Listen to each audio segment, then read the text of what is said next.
اور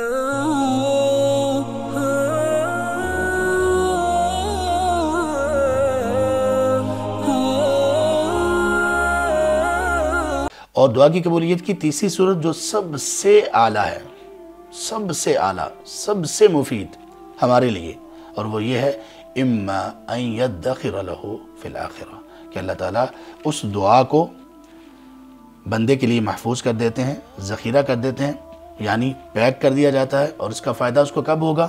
قیامت کے دن، جب صحیفے کھلیں گے، جب نامہ اعمال کھلیں گے، جب یوم یفر المرء من اخیہ و امہ و ابیہ، سب لوگ سب سے بھاگیں گے۔ جو اس قدر گھبراہٹ اور اس قدر خوفناک مرحلہ ہوگا کہ جس میں انبیاء علیہ السلام تک بھی اللہ سے بات کرتے ہوئے اس کی ہمت نہیں پائیں گے اور گھبرائیں گے۔ اس دن اللہ تعالیٰ اس دعا کا اثر بندے کے سامنے رکھیں گے، اور اس دعا کی تاثیر بندہ اس دن دیکھے گا۔ سبحان اللہ۔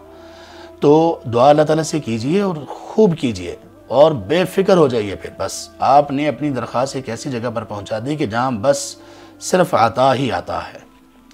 تو اللہ تبارک و تعالیٰ ہمیں ان آداب کو ملحوظ خاطر رکھنے کی توفیق نصیب فرمائے۔